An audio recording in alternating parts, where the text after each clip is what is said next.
obedezcan a sus amos terrenales con respeto y temor, y con integridad de corazón, como a Cristo. No lo hagan solo cuando lo estén mirando, como los que quieren ganarse el favor humano, sino como esclavos de Cristo, haciendo de todo corazón la voluntad de Dios. Sirvan de buena gana, como quien sirve al Señor, y no a los hombres, sabiendo que el Señor recompensará a cada uno por el bien que haya hecho, sea esclavo o sea libre.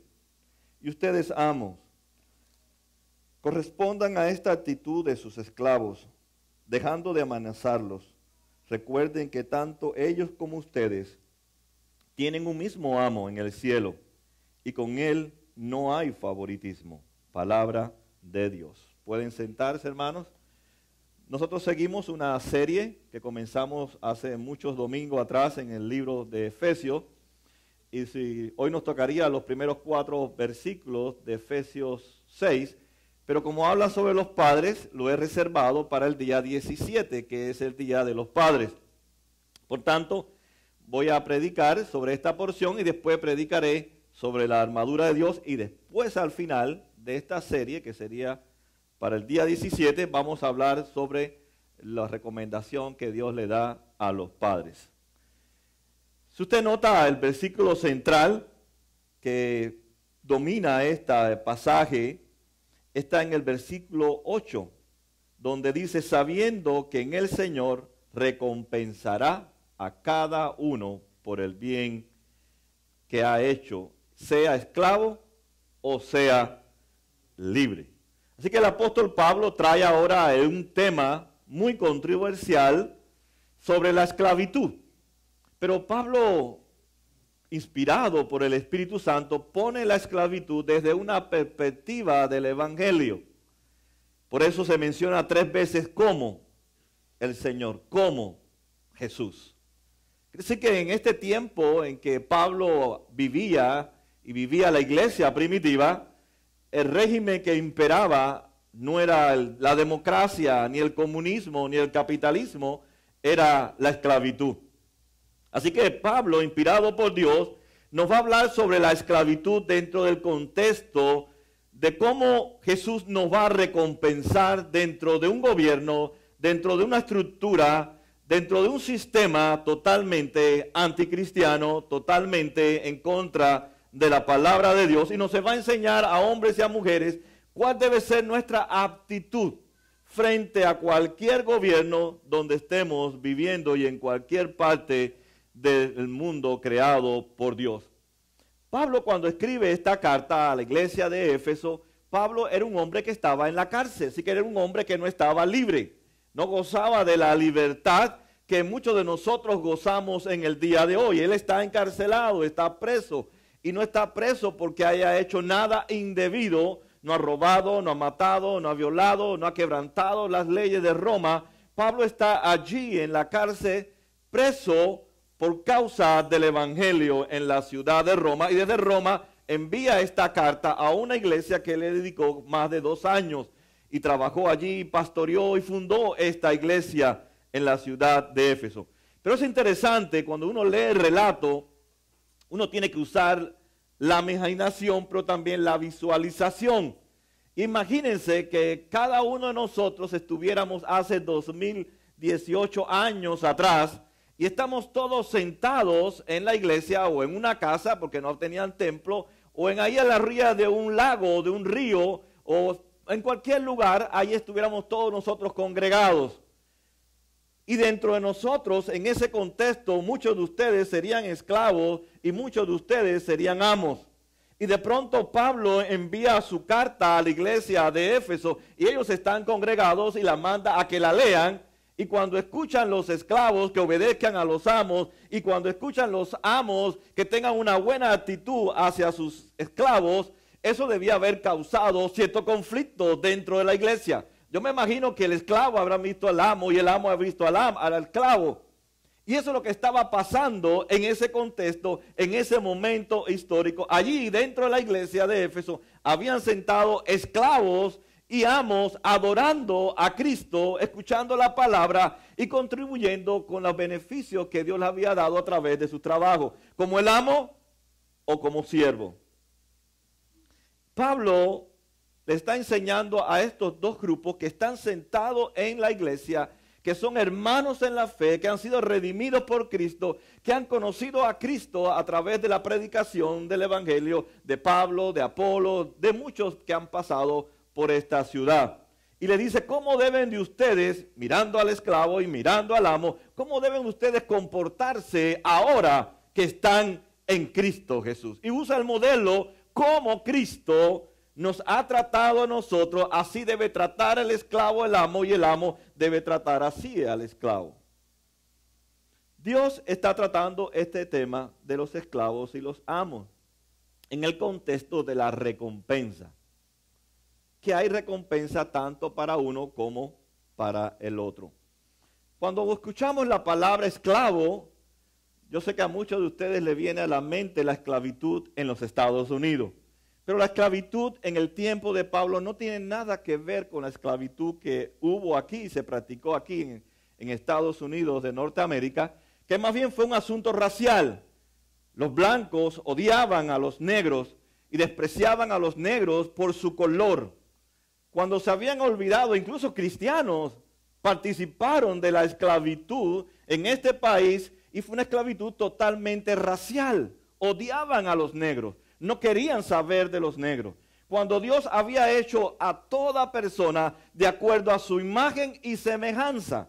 Por tanto, no debemos ni odiar ni a uno ni a otro, porque ni uno ni el otro es mejor. Pero esa fue la esclavitud aquí en los Estados Unidos. Pero la esclavitud en el tiempo de Pablo no tiene nada que ver con la esclavitud de los Estados Unidos, porque no era una esclavitud racial, no era por color de piel, por nacionalidad, por estatura, no, totalmente era distinta. Y en medio de este contexto, Pablo le está hablando a la iglesia que aunque somos esclavos, aunque somos amos, pertenecemos a una sola familia. Y ambos descendemos de un solo padre y una sola madre, que es Adán y es Eva. Y por la gracia y por la misericordia de Dios, tanto esclavos como amos han sido incorporados al pueblo de Dios para reflejar la gloria de Dios y comportarse conforme a Cristo ha hecho con nosotros y en la medida que Cristo ha bendecido nuestras vidas. Así que todos formamos de una misma familia. No debe predominar ninguna raza, ningún color, ninguna nacionalidad dentro del pueblo de Dios, porque eso es pecado. Porque cualquier nacionalidad, cualquier persona en cualquier nacionalidad es creada a la imagen y semejanza de Dios. Así que una raza no es mejor que la otra, ni una nacionalidad es mejor que la otra. Todos somos pecadores, todos estamos destituidos de la gloria de Dios, pero Dios en su gracia y en su misericordia ha querido llamarnos a todos de diferentes naciones, razas y color a ser parte de la familia de Dios.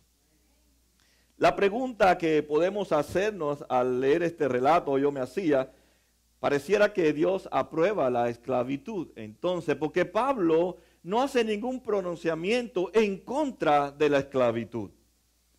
Pero supongamos que yo fuera Pablo, aunque no soy Pablo, ¿verdad? Le escribo una carta a una iglesia que está en el Medio Oriente.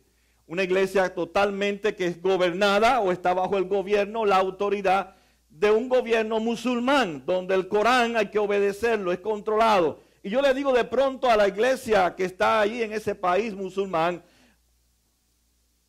deben de someterse a ese gobierno. ¿Cómo ellos van a entender? Claro, ellos en el contexto en que vivían no entendían como entendemos nosotros, que muchas veces sucumbimos o no entendemos.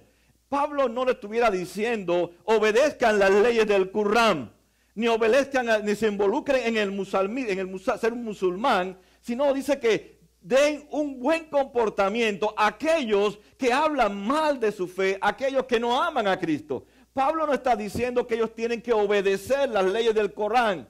Ellos tienen que obedecer las leyes de Cristo. Eso pasa también en nuestra nación. Nosotros vivimos un gobierno que no es cristiano. Sabemos que el gobierno que rige ahora y que ha regido por muchas décadas en los Estados Unidos no es un gobierno cristiano. No han pasado presidentes cristianos puramente. Algunos han dicho que van a la iglesia. Algunos dicen que son cristianos, pero para ganar tu voto, para ganar tu aprobación. Pero no son cristianos desde la perspectiva de Dios.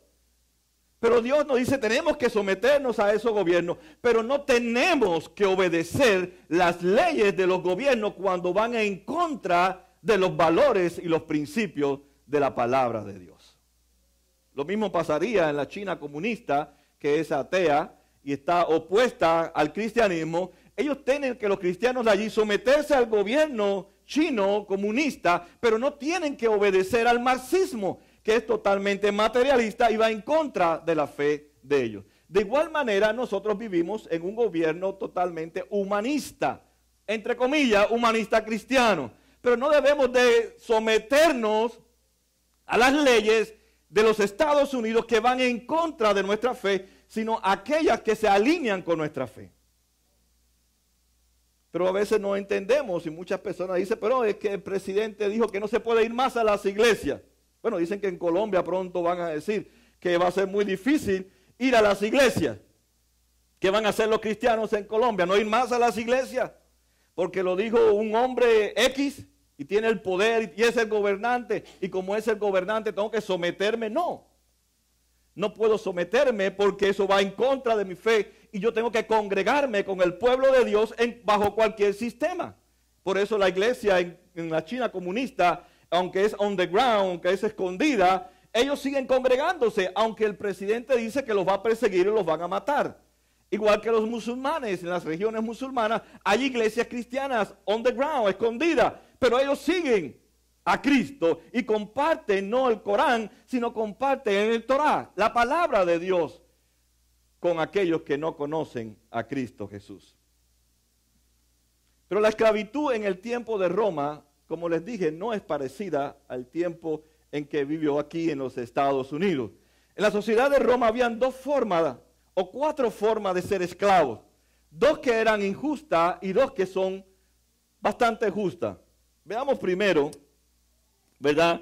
Dos cosas que se convertían las personas en esclavos y era una forma justa. Por ejemplo, si usted quería comprar un terreno, usted lo compra hoy también. Va al Bank of America, pide un préstamo y si le ceden el préstamo, usted compra el terreno. O usted quiere comprar un auto o quiere comprar una casa. En el tiempo bíblico, ¿verdad? Como en el tiempo de hoy, no igual, pero algo parecido, ahora le ponen unas letras bien chiquiticas que usted ni las ve. ¿No es así? Usted no las ve y a veces ni se las lee para que usted caiga en la trampa de la compra. Pero en el tiempo bíblico no te la ponían chiquitica, te la ponían bien grandes. Y decían, si usted pide un préstamo de $10,000 para comprarse un terreno o para comenzar un negocio y usted no lo paga, usted se convierte en un esclavo. Eso no estaba en letras chiquitas, estaba en el contrato. Quiere decir que usted se exponía voluntariamente a convertirse en un esclavo si usted no pagaba la deuda, y eso es justo. Porque si no, ¿qué va a pasar con los bancos? O con la gente que presta. Van a la quiebra. Y nadie va a tener derecho ni oportunidades para comprarse un terreno porque van a incitar a la gente a que pidan préstamos y después se van a convertir en esclavos. Así que eso es justo, yo lo veo justo. Si usted no paga su casa y usted se ha comprometido a pagarla, usted debe de pagar. Jesús dice que hay que pagar todas nuestras deudas. No debemos de deberle nada a nadie. Por tanto, eso es una forma justa. Era una forma en que usted se podía convertir en un esclavo y eso garantizaba el préstamo que usted iba a recibir. La segunda forma que usted se podía convertir en esclavo es cuando usted decidía por propia cuenta. O sea, por su voluntad se sometía a ser esclavo. Por ejemplo, ahora Alicia y yo nos quedamos sin trabajo. Y no tenemos que comer. No tenemos cómo sustentar a nuestros hijos. Entonces, ¿qué yo hacía? Que era el hombre, voy a una hacienda y le digo, fulano, yo quiero ser esclavo, voy a trabajar por tantos años, pero tú tienes que a Alicia y a mis 2 hijos darle una casa, darle vivienda, darle comida, pero yo voy a ser esclavo tuyo por X años. Y es justo, porque el hombre te acepta a la familia. Es como cuando usted entra en el army o en el ejército. Es lo mismo, lo que pasa es que nosotros nos vemos de una forma diferente. ¿Qué le prometen a los muchachos si se casan? Yo te voy a dejar a tu familia en la base, pero tú te tienes que ir al training y si no, a la guerra. Tú estás allá en la guerra como un esclavo, pero tu familia está protegida, está bendecida, no está pasando hambre, y es una forma de que usted voluntariamente se involucra en el ejército, porque nadie lo obligó a meterse en el ejército, pero en el tiempo bíblico sería entonces, usted se metió en un esclavo, en este caso, del ejército de la nación de los Estados Unidos, para recibir un beneficio para su esposa y sus 2 hijos. Era una forma justa. Usted voluntariamente decide involucrarse en la hacienda para trabajar para este hacendario. Ahora, las 2 cosas que eran injustas era cuando había guerra, como en el caso de Roma, cuando invade la Palestina o cuando invade el Medio Oriente. Cada nación que ellos conquistaban las convertían a todos en esclavos. Una nación conquistaba a otra y se convertían los pobladores, las ciudades, en rehenes y en esclavos de la nación, en este caso, de Roma. Y eso es injusto. Y la cuarta forma en que usted podía llegar a ser esclavo o esclava, y eso lo vimos en la semana antes pasada, en el tiempo bíblico los niños no tenían ningún valor. No como ahora, que hay tanta protección para los niños, etc.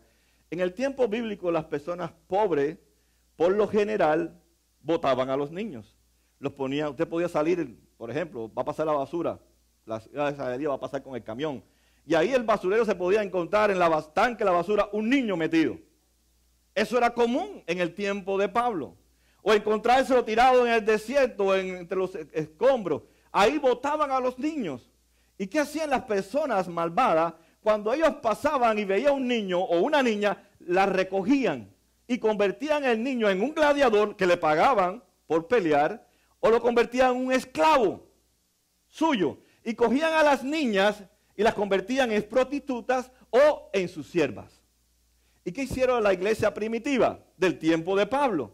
Los cristianos comenzaron a adoptar a esos niños y a incorporarlos a su familia como si fueran de su familia y eran participantes de todas sus herencias. Y ahí estaban en la iglesia. Esos niños adoptados, ellos lo habían librado de la esclavitud, pero también habían personas que voluntariamente se habían hecho esclavos. Y es interesante, podía haber un esclavo siendo el pastor de un amo, porque todos son hermanos en Cristo. O sea, cuando iba el lunes a trabajar a la hacienda, él tenía que decirle amo al dueño, y el dueño decirle esclavo. Pero cuando se reunían el domingo, el primer día de la semana para adorar, el amo tenía que decirle mi pastor, y es su esclavo. Es algo interesante, pero es algo que Dios le dice entonces a la iglesia: dentro de esta nueva estructura, ustedes deben de funcionar de una forma diferente. Ahora tenemos que hacerlo y comportarlo como Cristo es con la iglesia.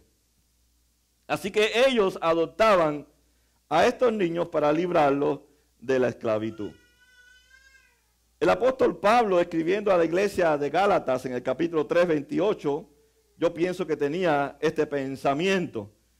Dice: ya no hay ni judío ni griego, ni esclavo ni libre, hombre ni mujer, sino que todos ustedes son uno solo en Cristo Jesús.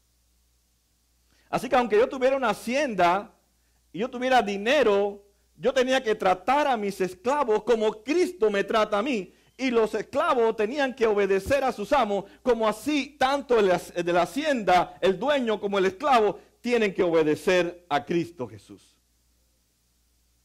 Si usted nota, Pablo nos trae este tema para hablarnos de que Dios está preocupado o interesado, o que es importante para Dios ¿cuál es nuestra actitud cuando estamos bajo autoridad o cuando tenemos autoridad? Es el tema que va detrás del tema de la esclavitud. ¿Cuál es mi actitud cuando estoy bajo autoridad y cuál debe ser mi actitud cuando yo tengo a otros bajo mi autoridad? Uno de los problemas en los Estados Unidos es que el ser humano o los ciudadanos de esta nación tienden a adorar al trabajo. Se convierte en adoradores del trabajo. Viven para el trabajo, adoran el trabajo, sueñan y toda su vida va a través y en el trabajo. Sin embargo, Dios no quiere que no trabajemos, sino que veamos el trabajo de un esclavo o de un amo, o como diríamos ahora, de una persona que está bajo autoridad o una persona que tiene autoridad, o más que lo que se aparece en el tiempo de Pablo, al de nosotros, es que yo sea un empleado y un empleador. Pablo lo que quiere enseñarle a la iglesia, que mi trabajo se convierte en un lugar donde yo adoro a Dios. Yo debo de adorar a Dios con mi trabajo. No que el trabajo sea algo que yo adore. Es diferente. Yo debo de ir a trabajar bajo autoridad o en autoridad para adorar a Jesús. Para que Jesús sea glorificado con mi comportamiento donde quiera que yo esté. Así que la única razón y motivo por el cual yo desempeño un trabajo bajo autoridad o en autoridad es porque Jesús también estuvo en autoridad y bajo autoridad. Estuvo bajo la autoridad de María y José cuando era niño y cuando era joven. Estuvo bajo la autoridad siempre del Padre. Y Jesús también ahora está en autoridad sobre los cielos, la tierra y todo lo creado, porque ahora está señoreando después que murió, resucitó y ascendió a los cielos. Así que él mismo experimentó estar bajo autoridad y en autoridad, y por eso ahora Pablo toma el modelo de Cristo y le dice: ustedes deben ahora aprender a comportarse en autoridad y sobre una autoridad. Nuestra relación con Cristo entonces tiene que ser para mostrar nuestras buenas obras, como dice el pasaje, mostrar esas buenas obras que son las obras de Jesús en nuestros trabajos. Pablo le da entonces directrices, le da una guianza a los que dentro de la iglesia de Éfeso están bajo autoridad y en autoridad, para que aprendamos cada uno de nosotros a vivir en autoridad. Por ejemplo, en los Estados Unidos se ha hecho muy popular trabajar desde su casa, porque la gente piensa: si yo trabajo de mi casa, no tengo autoridad. O quiero tener un negocio, dicen la gente, para que nadie me mande. ¿No es verdad? Eso lo dice la gente. Yo quiero tener un negocio porque no quiero que nadie me mande. Ya estoy cansado del jefe. Has entendido mal lo que Pablo le está diciendo a la iglesia de Éfeso. Porque tú eres pecador, porque tú eres un rebelde como yo, Dios quiere por su gracia mantenernos en autoridad para que aprendamos a tener la autoridad de Cristo como iglesia y como cuerpo sobre nosotros. Pero nosotros a veces hablamos y no sabemos lo que estamos hablando y le pedimos a la gente, o le decimos a la gente: yo no quiero tener jefe. Más bien, si su jefe es un mal jefe, dele gracias porque le ha dado un trabajo y le ha dado un buen jefe. Aunque sea malo, le ha dado el mejor jefe, que es Jesucristo. Y ese es el segundo punto que Pablo, usted cuando trabaja, dice que ambos tenemos un solo amo en el cielo. Los esclavos y los amos. Los empleados y los empleadores, solamente tenemos un solo amo en el cielo. Quiere decir entonces que cuando yo trabajo en la vida secular, cuando yo trabajo en la iglesia, no trabajo para la iglesia, yo no trabajo para un pastor, yo no trabajo para mi jefe, yo no trabajo para mi compañía, yo trabajo para Cristo. Porque sobre ese jefe hay un jefe para el cual yo trabajo. Por tanto, no me importa cómo sea mi jefe, porque no trabajo para él. Sea bueno o sea malo, yo trabajo como para Cristo. Y ese es el concepto que Dios nos trae a través de esta palabra, que debe ser aplicada en nuestra vida. Y no preocuparnos tanto por ser pagados o no ser pagados. Por ejemplo, las mujeres que se quedan en las casas, ¿quién les paga? Nadie. Pero tanto las amas de casa como los que salen a trabajar, todo lo que hagan, dice Pablo, debe serlo como para Cristo, ni para el hijo, ni para el esposo, ni para la esposa. Cuidas a tu hijo, cuida de tu casa, o vas al trabajo, a la oficina, a la carpintería, donde usted vaya, como para Cristo. Todo lo que haces, lo haces para Él y solo para Él. Por eso en el versículo 5 Él dice: esclavos, obedezcan a sus amos terrenales con respeto y temor, con integridad de corazón, como a Cristo. Así que lo primero que aprendemos entonces en nuestras relaciones de estar bajo autoridad y en autoridad es que tenemos que obedecer. Y es una palabra que nos encanta a todos. Obedecer. ¿Verdad que nos gusta obedecer? I love obey. Amo obedecer. Esto no es cierto. Es más, usted va a su trabajo y el jefe le dice, esto así, así, que usted dice, no, yo lo voy a hacer así, así, porque es mejor que tu forma. Así que a nosotros no nos gusta obedecer, y Pablo sabe que a él ni a la iglesia le gusta obedecer, pero es la forma en que aprendemos cuando estamos bajo autoridad, porque si no podemos obedecer a quienes nos relacionamos, ¿cómo vas a obedecer a Jesús como cabeza de la iglesia? Si alguien ejerce sobre ti autoridad, dice Pablo, obedécelo. ¿Por qué? Porque por encima de esa persona está Jesús. Y no estaría obedeciendo a tu jefe, no estaría obedeciendo al pastor, estarías obedeciendo a Cristo. Estamos hablando dentro del contexto de obedecer lo que no vaya en contra de su fe. Amén. No estamos diciendo que el jefe te diga, trabaja el domingo porque me hace falta que trabajes, y tú digas, el pastor me dijo que tengo que obedecer al jefe. No, porque eso va en contra de lo que la palabra de Dios dice Hebreos 10:25. No dejen de congregarse como algunos por ahí tienen esa costumbre. Más bien congréguense y adoren al Dios de nuestra redención. O sea, no estamos diciendo que el jefe tú tienes que obedecer todo lo que diga, sino obedecerlo conforme a los patrones y valores de la fe que tú tienes en Cristo, y entonces es como estuviera obedeciendo a Cristo Jesús. Dice que entonces que nosotros tenemos que con integridad y de corazón como Cristo. O sea, por encima de ese jefe está uno que se llama Jesús. Trabajo para el jefe. ¿Cómo se llama mi jefe? Bueno, por 18 años se llamó Tavares, Oscar Tavares. Yo trabajé por 18 años en una compañía de ingeniería en estructura. Él fue mi jefe por 18 años, pero por encima de él está Cristo. Él no me mandaba, yo no trabajaba para él. Yo no hacía mi trabajo con excelencia. Yo trabajaba con arquitectos, con casas, y no eran mis casas. No eran mis compañías de arquitectura, pero yo lo hacía todo con excelencia para que ellos pudieran seguir consiguiendo clientes y para que las casas a los clientes le quedaran bien lindas y bien hermosas, como si fuera mi propia casa. Pero no trabajaba para él ni para los arquitectos. Yo trabajaba como para Cristo Jesús. Él era mi jefe y él me llevaba a la excelencia, a hacer lo mejor en mi compañía, para que la gloria de Cristo se viera a través de mí. Dice, hazlo con integridad, como que trabajas para el Señor. Así que Jesús sí le importa cómo tú trabajas. En el mundo secular y en la iglesia, Jesús sí está interesado en saber y en ver cómo tú trabajas y haces un buen trabajo para tu empleador y un buen trabajo para Cristo, porque lo estás haciendo para Jesús. No sé qué le parece este versículo 6. Voy a leerlo. Escúchelo bien. A veces usted ha hecho esto en su trabajo o en la iglesia.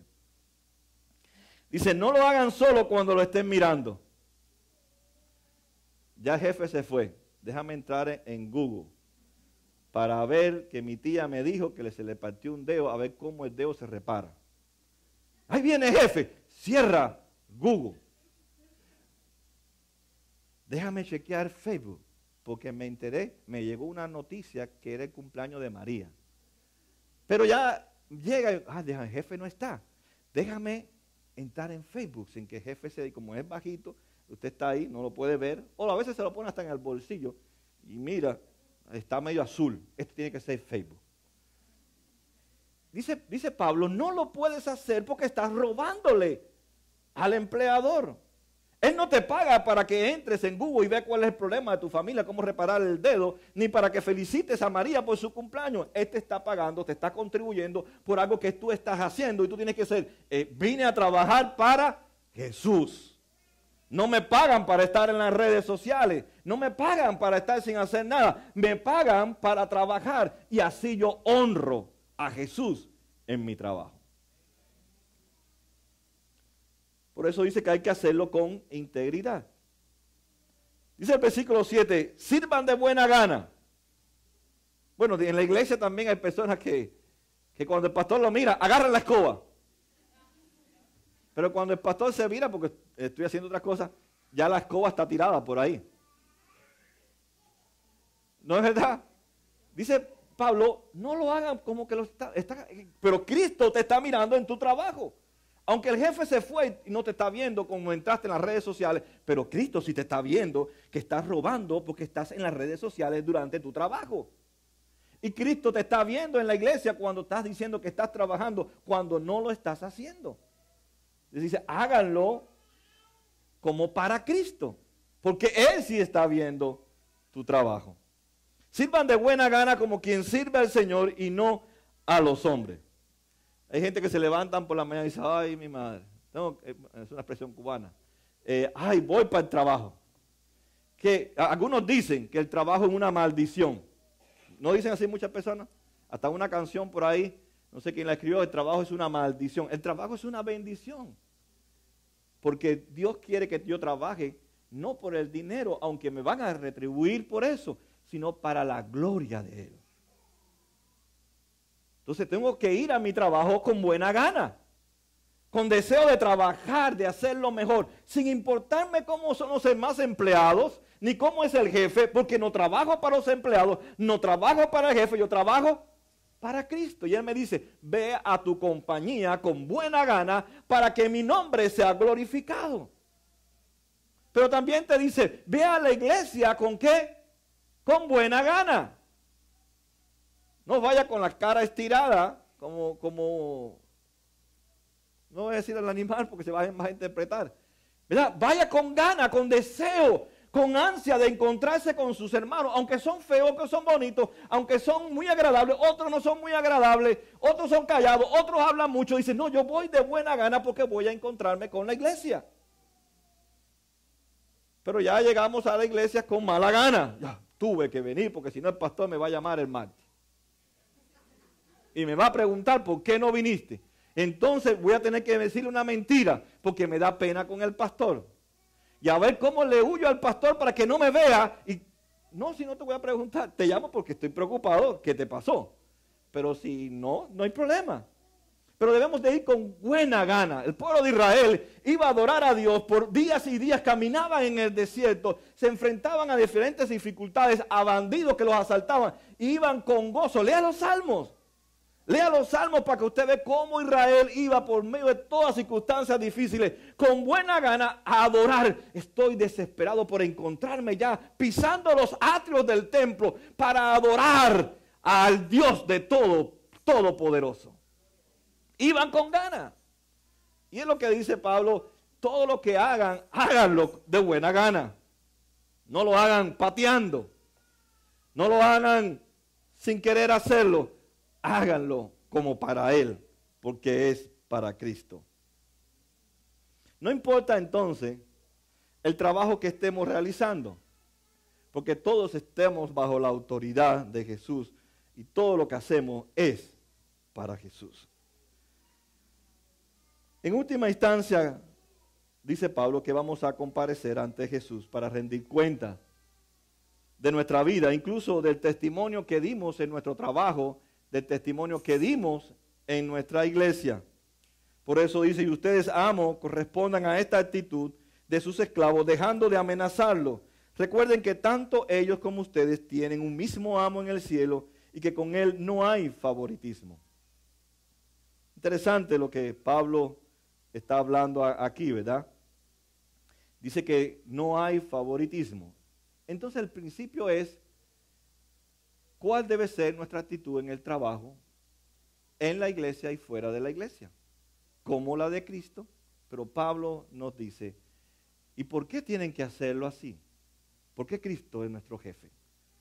Por tanto, mi motivación cada mañana para irme al trabajo, para servir a Dios, no debe ser el dinero que me va a dar mi empleador, ni lo que voy a traer a mi casa, sino mi motivación tiene que ser Cristo. Y nadie lo va a motivar y nadie lo puede motivar porque mi motivación para servir en el mundo secular y en la iglesia es Cristo. Por mucho que yo le insista, por mucho que yo lo desafíe, usted no se va a sentir motivado si usted no entiende que usted está trabajando y haciendo todo como para Cristo, que Él lo ve y Él lo sabe, cómo usted lo está haciendo. Por tanto, cada día, yo a partir de 1985, que fue cuando Cristo se encontró conmigo, entendí que cada día que yo me levanto, mi motivación es Cristo. Ya han pasado no sé cuántos años, 30 o 35 años, y sigue siendo Cristo mi motivación. Hay personas que se levantan y dicen, no estoy motivado por hacer nada. ¿Por qué no te motivas para hacer algo por el Señor? No me motiva a hacer eso, dicen la gente. Porque no se ha entendido que tú trabajas para Cristo. Él es tu gran jefe.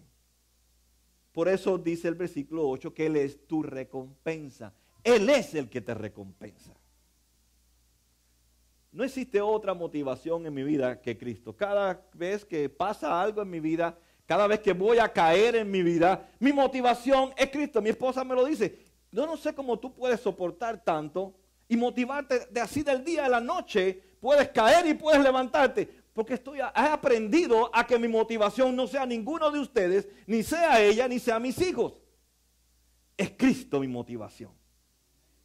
Pero como está puesta en Cristo, todos ustedes me pueden fallar el mundo entero, pero Cristo no me va a fallar. Entonces mi motivación se mantiene.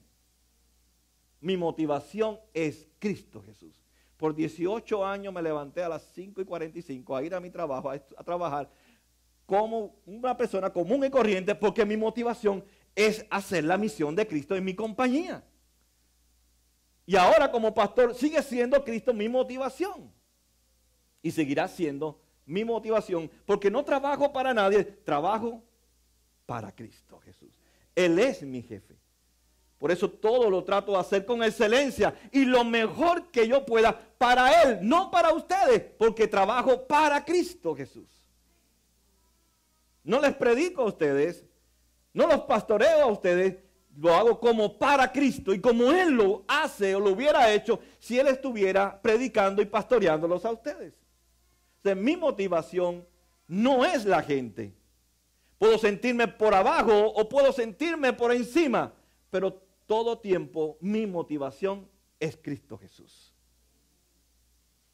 Y hay tres formas en que Cristo nos motiva. Dice Pablo aquí, correspondan esta actitud a sus esclavos. Primero, me motivo cada mañana porque quiero cuidar algo. Quiero cuidar primeramente mi testimonio de Cristo en mi trabajo. Yo lo voy a decir como testimonio. Yo trabajé por 18 años en una compañía que prosperó por 18 años.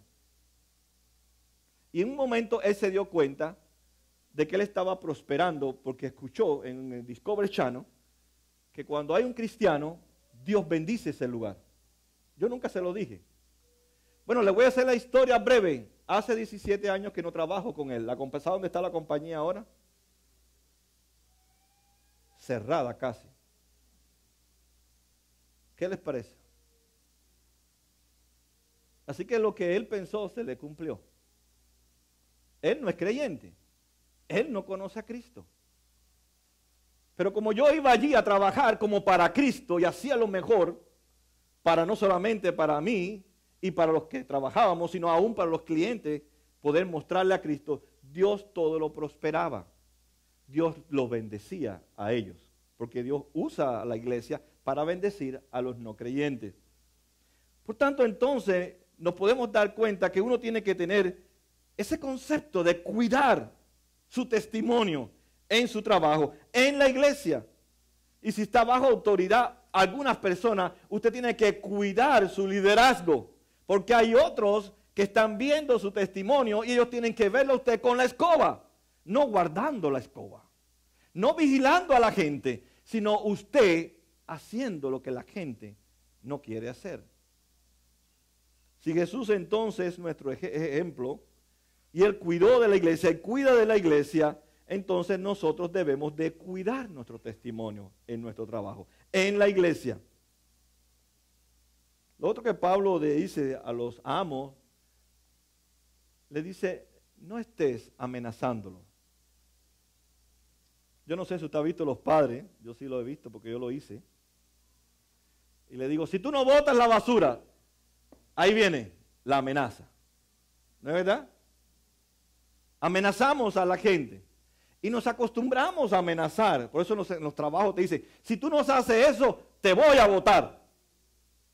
Pablo dice, ¿cómo un jefe cristiano, cómo un empleador cristiano va a decirle eso a un empleado cristiano? Pablo dice, no puedes amenazarlo. Tampoco podemos amenazar, sino tenemos que cumplir lo que nosotros hemos prometido. Yo te prometí a ti darte $15 la hora por tantos días a la semana, y si tú no cumples, no es así, es un contrato, es un pacto que hicimos, si tú no lo cumples, entonces estás despedido. Es algo que está ya dado, es algo que ya es visto. De igual manera, entonces, dentro de la iglesia, Pablo diría, entre los hermanos, no se amenacen, pero si tú le prometiste a tu hermano que tú ibas a cumplir con ciertas responsabilidades y después por un motivo o otro motivo dejaste tus responsabilidades y te fuiste, cargaste entonces al líder de la iglesia con lo que tú tenías que hacer, lo tienes que hacer ahora, y él tiene que decirte, mira, yo te prometí que tú estuvieras en esta posición, pero no la estás cumpliendo, ahora quedas en layoff, quedas fuera de tu posición. Y eso es justo, porque has llenado de frustración al líder, porque algo que tú habías prometido hacer y no lo hiciste. Y eso es muy frecuente en la iglesia. Hermanos prometen hacer muchas cosas y después terminan en las manos del líder. Y el líder está haciendo de todo. Porque los hermanos se comprometen y Pablo que dice, despídelo, busca a otro que haga lo que realmente el Señor nos ha mandado a hacer. Porque esa persona no está trabajando para el Señor. Ha sido irresponsable con su posición. Así que tenemos que cuidar, tenemos que cumplir lo que prometemos, no amenazar. A mí me da gracia, porque yo muchas veces le prometía a mis hijos, vas a estar una semana entera de castigo.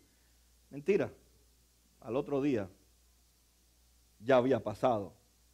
Y aprendí a no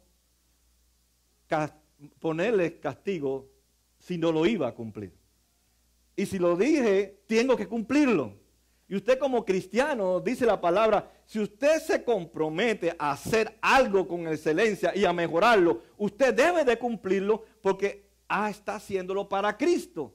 Y si usted no lo hace, cae su responsabilidad sobre la vida de otras personas. Así que Jesús pide de nosotros que lo hagamos todo con excelencia. Él quiere que cada uno de nuestros trabajos en el secular, en el mundo secular o en la iglesia, lo hagamos como para Él, sea un líder o sea un seguidor.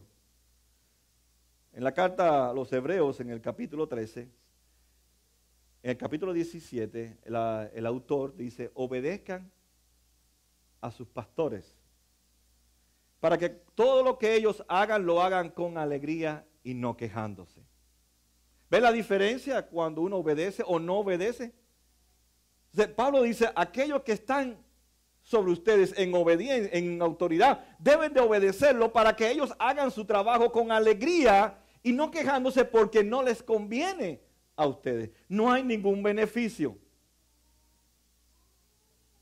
Hay 3 recompensas, dice el versículo 18, sabiendo que el Señor recompensará a cada uno de nosotros.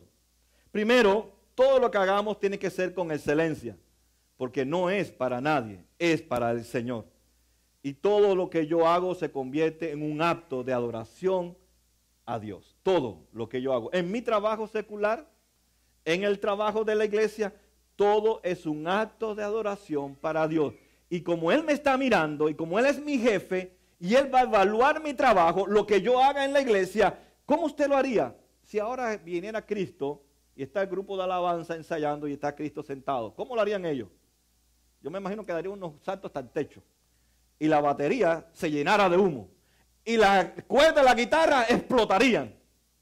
¿No es así? Porque está Cristo sentado y evaluándolo. Si usted está barriendo, usted diría, esta hojita la voy a meter para... Pero si Cristo lo está mirando, ¿qué usted hace? Se come hasta la hoja. ¿No es verdad? Y si está evangelizando y dice, bueno, él cree otra cosa. Mañana hablo con él. Tengo tiempo. Pero si Cristo lo está mirando y dice, no, tengo que hablarle a este de Cristo, sea como sea. Porque ¿qué va a decir Cristo de mi trabajo? Que estoy perdiendo oportunidades en mi trabajo de compartir mi fe. Ve que el concepto que nos trae Pablo es, tengamos como única motivación, como Cristo, nuestro gran jefe, para Él lo hago todo y Él está presente. Aunque yo no esté aquí, Él sí está aquí. Aunque Él no esté, yo no estoy en tu trabajo, Él sí está en tu trabajo. Y Él te está mirando lo que tú estás haciendo, cómo lo estás haciendo. Y cuando estás trabajando para el reino, yo no estoy ahí para supervisarte, pero Cristo sí está ahí. ¿O no está? Porque si está vivo, tiene que estar. Entonces, metas eso en la mente. No está trabajando para la iglesia Vida Nueva. Está trabajando para la cabeza de la iglesia que es Cristo Jesús. Y usted le va a meter la vida entera a lo que usted está haciendo. Pero no lo hacemos porque Cristo no está pagándome.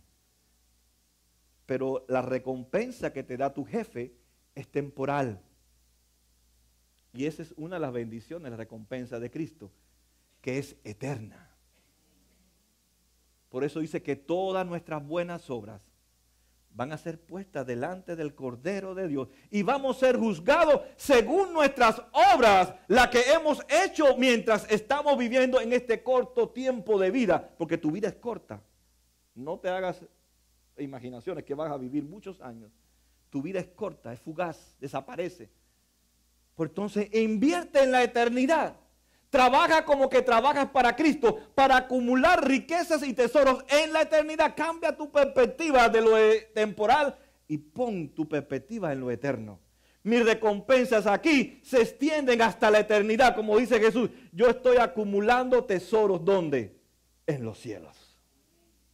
No aquí en el Bank of America. No ahí en mi casa, no en nada. Yo estoy acumulando tesoros en el cielo. Y son mis obras, las que Dios ha preparado de antemano, la ha dispuesto para que yo participe en ella y yo le dé toda la gloria y toda la honra al Señor. Cualquier cosa que hagamos, dice Pablo, sea para honrar el nombre de Cristo. Otra bendición, otra recompensa es cuando usted lo hace con gozo y con alegría. ¿Cómo usted se siente? ¿Cómo usted se siente? ¿Verdad? Cuando usted dice, wow, yo fui el que traje a la iglesia 20 personas. Aunque usted diga, yo no he traído en 20 años a nadie. ¿Cómo usted se siente? Se siente con gozo, con alegría. Decir, no, yo soy la persona que Dios está usando para traer más invitados a la iglesia. Yo soy la persona que en mi trabajo le ha hablado a más personas de Cristo que nadie en toda la compañía. Porque lo hago como para Él. Y Él quiere que yo sea allí la luz en mi trabajo. Jesús es el mejor que nos puede recompensar. ¿Cuánto te puede dar tu jefe? $42,000 al año, lo multiplicas por 20, no sé cuánto, tal vez $1,000,000. ¿Te conformas con $1,000,000? Yo te lo regalo. Bueno, no lo tengo para regalártelo, pero si no. ¿Pero has pensado en los recursos que tiene Jesús? son ilimitados. Jesús te puede pagar lo que nadie te puede pagar. Te ha regalado la eternidad y nadie te la puede vender. Ni tú con todo el dinero, con toda tu inteligencia, puedes comprarla, porque es un regalo de Dios. Nos ha dado un precioso regalo que es nuestra salvación. Nuestro Dios, dice Pablo, es el que nos recompensa. No es el amo, no es tu empleador, no es nadie. La recompensa viene del que creó los cielos y la tierra. ¿Algo le puede faltar a Cristo que no te puede dar? Nada le puede faltar, porque todo el mundo le pertenece a Él. Por tanto, no pierda y ni cambies la recompensa de un jefe temporal por uno que es eterno. Él vivió sin pecado, realizó una profesión humilde, un carpintero, se sometió a la autoridad de sus padres, estuvo bajo la autoridad del imperio de Roma, no abrió su boca frente a Poncio Pilates, frente al presidente, ¿cómo se llama ahora? Se me olvidó, me vino Obama y no era Obama, Trump, ¿verdad? No abrió su boca frente a Trump, se quedó callado. Él le prometió al Padre que él iba a la cruz y no le dejó al Padre embarcado allí en la Palestina. Padre, búscate a otro Mesías porque yo no voy a ir a la cruz. Yo voy a ir a la cruz. Cumplió su responsabilidad. No cargó al Padre con su responsabilidad. Yo voy a ir a la cruz y dijo, consumado es. Ese es el modelo. Él no dejó embarcado al Padre. Él le prometió al Padre, Padre, yo vine a buscar lo que está perdido y voy a rescatarlos. Y fue a la cruz. Y no solamente fue a la cruz, resucitó de entre los muertos, subió al cielo para ahora estar en autoridad y nosotros estar bajo su autoridad y nosotros trabajemos para Él en nuestro trabajo, en la iglesia y en cualquier lugar para la gloria y la honra de su nombre y todo con excelencia. No le des migajas a Dios. Nosotros le damos, yo una vez lo dije hace mucho tiempo, nosotros le damos nuestro cansancio a Dios. Si yo a las 9 de la noche voy a trabajar para el Señor, ¿sabe lo que yo le daría a Dios? Migajas, cansancio. Porque he estado todo el día trabajando y ¿qué le voy a dar a Dios en la noche? La migaja. Porque 8 horas, si trabajara en el mundo secular, me la ha robado totalmente toda mi energía y cuando vengo a servir al Señor, vengo cansado, desanimado, apurado, tengo que hacer algo. No lo hagas. Porque no has entendido que no lo estás haciendo para nadie, lo estás haciendo para el Señor. O sea, hazlo con gozo, con alegría, como hiciste las 8 horas de tu trabajo, que invertiste tus talentos, tu tiempo, todo, porque te pagaban. Pero piensa que la recompensa que te ha dado ese hombre, esa compañía es temporal, porque mañana viene uno mejor que tú, ¿sabes lo que te hace? Te bota. Pero ¿sabe qué hace tu gran jefe? Él nunca te bota.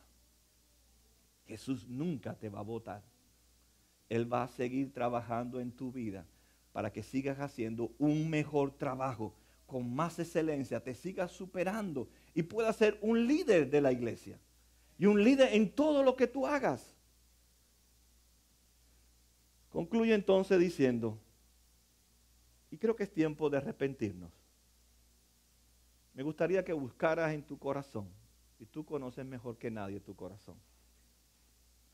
Te invito a buscar en tu corazón algún pecado que necesitas arrepentirte, por lo cual a veces no sirves al Señor,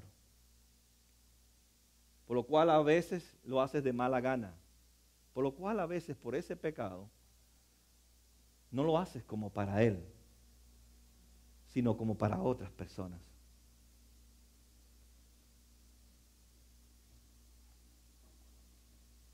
Quiero que te preguntes, ¿dónde pudiera servir yo en el reino de Dios? Porque Él me ha llamado para las buenas obras. ¿O quieres seguir sentado en las sillas azules muy cómodas? ¿Cómo puedo mejorar en lo que estoy haciendo para el Señor? Si estoy en la puerta, ¿cómo yo puedo mejorar a dar una bienvenida que llegue a la excelencia? ¿Cómo yo puedo mejorar en mi adoración a Dios si toco un instrumento, si canto, si estoy sirviendo a los demás? ¿Cómo yo puedo mejorar en la excelencia de compartir mi fe como Cristo lo hubiera hecho en mi trabajo? ¿Cómo? Debemos de pensar y arrepentirnos, porque a veces no lo hacemos con excelencia. A veces tiramos las cosas como caigan. ¿Cómo estoy respondiendo a la autoridad de los líderes de la iglesia? ¿Estoy obedeciéndolos a ellos para que cumplan con alegría su tarea? ¿Cómo estoy ejerciendo mi autoridad en la iglesia? Con amor, reconciliando a la gente. Son muchas preguntas que Pablo nos deja para que nosotros pensemos. Pero recordemos, estamos trabajando. No somos hombres y mujeres pasivos. No somos desempleados, no somos gente retiradas. Yo no me voy a retirar nunca. Porque Cristo siempre va a ser mi jefe. Cuando no esté en Vida Nueva pastoreando, esté trabajando en otras comunidades, en otros trabajos, Cristo sigue siendo mi jefe. Y para Él, donde quiera que yo esté, voy a trabajar y voy a dar todo lo mejor que tengo de mí. Porque Él lo dio todo por mí, para la gloria de su nombre.